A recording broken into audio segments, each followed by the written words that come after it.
It is my privilege to be here this evening with Jack Ma, one of the great entrepreneurs of our time, of course, the founder of Alibaba. And we have so many things to talk about over the next half an hour. And of course, we also want to try to get to your questions as well. We're going to talk about Alibaba, of course, but also China, the Trump world that we all live in, globalization, trade, and so many other issues. But first of all, thank you, for joining us. Yeah. Let me start with this, which is to say that you just spent some time inside Trump Tower and went to go visit with Donald, our president-elect in the United States. Tell us about that meeting. Well, it's a very productive meeting, much better than I thought, than I expected. What did you expect? Well, I heard a lot, and I watched, like everybody, I watched all the news and heard a lot about him. So when I go inside, I saw, anything that, but he's very sort of open-minded, listen what I talk. So I think I'm very happy about results. And finally, when he said, he said, Jack, let me walk you down. So it seems he's very happy about the results we had. Can I ask, how does a meeting like that happen? Do you call him? Does he call you? Well, how does this take place? Well, that's the question I'm asking myself. Because someday I got some requests from people say, Jack, do you want a meeting the president-elect? I say, is that true or not? Because I'm not ready for that. Because I don't know what to talk about. And then a few days later, I got another request. I got several requests, and then I saw one email with a friend. It's very sort of specific. I thought about it. I think, yes, maybe I should go and have a talk. And at least I think President-elect Donald Trump would be happy to hear what I want to talk about. So I went. And what did you tell him? Talk about the small business, talk about agriculture products, talk about the trade between China and the USA. We especially focus on telling about how can we bring the small business in America, sell them to China, to Asia, through our network, which can create a lot of jobs for them.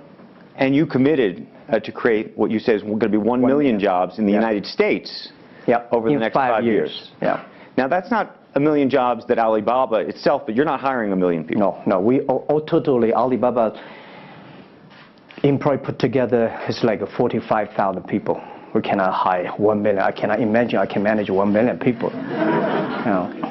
Explain to us how you think about the U.S.-China relationship, given some of the comments that Donald Trump has made about China being a currency manipulator. Did that come up during your meeting? Well, I think first, in America, there's a freedom of speech, right? So he can say whatever he wants, and I respect, I understand. But of course, I have my views. We did not debate about the China-US trade or manipulation. We did not debate. We did not talk. We agreed on something. Small business, developing the Midwest America, helping the farmers there, small business there, exporting to China. So we all agreed. But something that we did not discuss about the American the job losing to China, Mexico, and this. Can I share with you my ideas? Please. Yeah. First, I think 30 years ago, when I just graduated from universities, I heard America had a wonderful strategy. They outsource the manufacturing job, service jobs. They outsource the manufacturer to Mexico and China, outsource the service job to India. There's a book called The World is Flat. Tom Friedman, colleague at the New York Times. And I think it's a perfect strategy. You know, that the Americans said, we just want to control the IP, we just want technology, we just want the brand, and leave the lower end jobs for the world. Great strategy. And second is that the American international companies made millions and millions of dollars from globalization. The top 100 companies in America. Amazing. I remember when I graduated from university, I tried to buy a beeper, the Motorola beeper. Cost me $250. My pay at that time is $10 a month as a teacher. And the cost of making that beeper is only $8 for a chip. Right. So, past 30 years, IBM, Cisco, Microsoft, they made tons of money. The profit they made are much more than the 4 largest banks in China put together, the China Mobile Phone, China Unicom, and whatever you name it, put together. Still, these multinational companies made more money then. So their market cap grew more than 100 times in the past 30 years. But where'd the money go? This is what I'm curious, because as a business people, I always care about the balance sheet. Where's the money coming? Where'd the money go? Past 30 years, the American had 13 wars, spending $14.2 trillion. The money going there. What if they spend a part of that money on building up the infrastructure, helping the white collars and the blue collars? No matter how strategy good it is, you're supposed to spend money on your own people, right? Not everybody can pass Harvard. Like me, they're not good at education, right? We should think on our side. I would say we are the leaders, and we are using the big data to check who's buying, who's manufacturing, who's selling, what is the address. So now I'm happy about the whole world, especially China, all the government organizations, start to realize the issues. So I would tell you, good thing is that today, when you go to those criminal group, which I call them criminals, those fake products manufacturers, sellers. You praised the quality, though, of some of these. I would talk about it later, right? Those criminals said they can go anywhere but not Taobao and Tmall, because using our data, we trace where they are, who they are, what's the address, what they amount. And we will deliver this to the police station and working with them to arrest them. The quality issues is something I want to share with the people. It's not about praising the fake products. I want to say that for so many years, those branded companies, you have to be very careful, because the fake products, their quality improving is scary. That is the difference between us. Because when you find guys, the people said this is fake, and you have to find people, you have to find a third-party institution to check it is fake or not. We find sometimes the quality is better. And I tell you, another thing is even scary. There's one branded company. He said, we are selling fake products. We check everything. There's nothing wrong. So we say, what is wrong? So we buy the products from his flag shop and deliver to them. They say, it's a fake. You know what I'm saying? Yep. We buy things from the flag shop of this brand and deliver back. It's the fake products, they say. So it's a bit confusing. Right. This is fighting against the fake products. Is a war against the human greediness. It's not easy. You cannot finish it, but you have to continue to fight. And I want to say we put 2,000 people, 1 billion RMB every year fighting against that. It can never finish the war within 2 years. But I'm happy. Whether people criticize me, criticize us, the most important is that we are happy about the progress we made. Right. But if people praise me, so, when people say, Jack, you're wonderful, I know I'm not wonderful, right? Oh, Alibaba is great. We are not great. We are just a 17-year-old company. But when people say, you're doing nothing, no, we're doing a lot of things. But you don't have to argue. You don't have to debate. You do what you believe.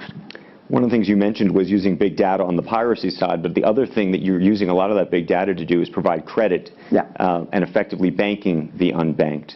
And what's so fascinating to me, and I hope you'll share it, is we've talked about the Sesame credit. Yep. How you are able to use big data effectively to figure out who deserves credit and who doesn't in a marketplace where some of these people had no credit history before. Okay. Well, before we do that, we had a system called Teach Computers to learn how to anti-fake products, teach the computers to learn how to, because we have Alipay, a lot of people try to use all the ways to cheating. So we teach the computer how to do the cheating things. So we've been doing that for 10 years. Until now, there's called artificial intelligence, because we've been doing that. We are a data company. 8 years ago, we said to ourselves, Alibaba should not be an e-commerce company. We should be a data company, because we have the data from consumers, we have data from the manufacturer, we have data from the logistic companies and transactions. But we think how we can make a data really beneficiary to the society. What China needs is that we have a lot of great people. All the small business, they are very credible, but we don't have a credit system for that. So how can we using a credit rating system based on the data we have to giving everybody a Sesame rating system? That is so powerful in the past 4 years, because every individual, every small business, if they have been using our services, we give them a rating system. So we're giving loans in the past 5 years. We're giving 5 million business loans. They only borrow $5,000. 3 minutes, we can decide whether we should give you money, how much you want to give. Within 1 second, the money will be in your account. And 0 people touch, so we call it 310. And even today, the Sesame rating system become people dating. The mother-in-law want to say, hey, you want to dating with my daughter? Show me your rating system of the Sesame card. So it's so funny. We go to the people want to rent a car, people want to rent a bicycle. They will say, show me your Sesame cards. Good. Because if they do not pay back, if they do not fulfill, the rating system is going to low down and they can never rent a house. This is what we want to build up, the system. That if you sell or buy fake products, the Sesame cards will show. I'm going to open up to questions, but a final one from me. There's been a lot of speculation that you're going to get into the business of Hollywood. Your name has appeared, Alibaba Group, at the beginning of a couple of big films recently. What is the ambition for Alibaba in the entertainment world? The beginning was like this. Several years, every 5 years, we have a review for our strategy. Now, our strategy is always look at the 30 years and 10 years. And every strategic decisions we make, we have to ask one question. Did this decision we made solve society problem? Because we believe the bigger social problem you solve, the more successful you are. So if this cannot solve any social problems, we don't do it. Second, is this project is going to be successful in 10 years? If it's going to be successful in 10 years, let's do it. If it's going to be successful in 1 year or 1 month, now what I would say, forget about it. Because why you can be successful in 1 year or 1 month? So we all have to put pen on. And 5 years ago, we had a big debate about 10 years later, 20 years, what are the things the China society and the world want? So we say happiness and health. 2H strategy. So happiness and health. We believe Hollywood, the movie industry, bring people happy. Because today, nobody's happy. Rich people not happy, poor people not happy, At least when I watch a movie, I feel happy about it, right? So I think we should partner with the Hollywood, especially like a lot of, we have a different way of living. In China, the movie, we have a lot of heroes. But China movies, heroes always dead. The American movie hero never die. If all the heroes die, who want to be the hero? So my movie, I want to make the hero live. Right, so this is, I think we should learn a lot. And it's only about 2 years, so we have another 8 years to go. I want to make our company that it's not e-commerce. It's something that giving people inspirations. Giving people, because I learn a lot. For example, I always say that my favorite movie, Forrest Gump. Life's tough. This is I learned, and that inspired me. That is why when people call me crazy, stupid in the past 17 years, you're crazy, you're doing something never work. You're stupid, how can you do that model? Amazon this model, eBay this model, why Alibaba this model? I told myself, Forrest Gump said, go ahead. Never care about what the other people. And the other thing, Forrest Gump said, nobody make money out of the catching whales. People make money by catching shrimps. So we serve small business. Fair enough. Jack Ma, we should probably end it there because we're going to run out of time, but I thank you. Thank you so much for the conversation. I promised we'd sneak in a question or two, and we literally have 2 minutes, and they're going to get upset with me. If you have a question, and we're going to, I got to beg you to do it within literally, a second. So go for it right there. Okay, I'm not going to say that China and the US is going to have a trade war, but if the Trump administration gets tougher on China in terms of trade agreements, is that going to hurt Alibaba? Well, I don't think so. I think China and the U.S. should never have a trade war. We'll never have a trade war. And I think we should give President-elect Donald Trump some time. And he's open-minded. He's listening. And I think the war, it's so easy to launch a war. But it's so difficult, almost impossible sometimes to terminate a war. Iraq war, Afghanistan war, is that finished? No. Trade war. I believe one thing. When trade stops, the war starts. Trade is something that people start to communicate. Trade is something people exchange email with a friend. It's very sort of specific. I thought about it. I think, yes, maybe I should go and have a talk. And at least I think President-elect Donald Trump would be happy to hear what I want to talk about. So I went. And what did you tell him? Talk about the small business, talk about agriculture products, talk about the trade between... Well, how does this take place? Well, that's the question I'm asking myself.